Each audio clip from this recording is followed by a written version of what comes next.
নতুন এক অতিথিকে স্বাগত জানাতে প্রস্তুত পৃথিবী। ২৯ সেপ্টেম্বর পৃথিবী থেকে দেখা যাবে দুটি চাঁদ।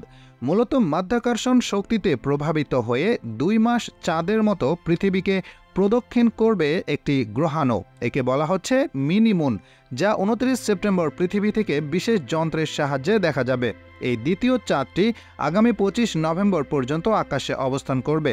পৃথিবীর আকাশে এই দ্বিতীয় চাঁদের আগমন নক্ষত্র বিজ্ঞানী এবং মহাকাশ নিয়ে আগ্রহীদের মধ্যে ব্যাপক উদ্দীপনা তৈরি করেছে, যা অনেকেই দেখার জন্য উদ্গ্রীব হয়ে আছেন।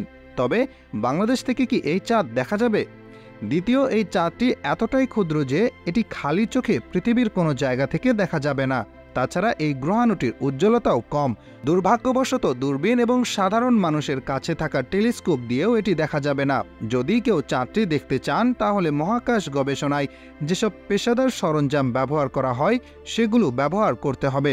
অর্থাৎ পৃথিবীর অন্যান্য দেশের সাধারণ মানুষের মতো বাংলাদেশের সাধারণ মানুষও খালি চোখে চাঁদটি দেখতে পারবেন না। এজন্য ব্যবহার করতে হবে পেশাদার সরঞ্জাম।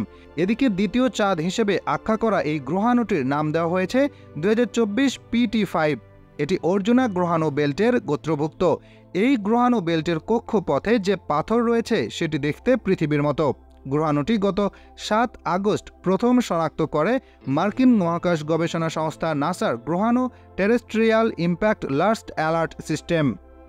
পৃথিবীর আকাশে এর আগেও ক্ষুদ্র চাঁদের দেখা মিলেছে। আবার এমন কিছু ক্ষুদ্র চাঁদ পৃথিবীর কাছে এসেছিল যেগুলো কেউ শনাক্ত করতে পারেনি, যেমন গ্রহাণু ২০২২ NX1, যেটি ১৯৮১ ও ২০২২ সালে পৃথিবীর কাছে এসেছিল।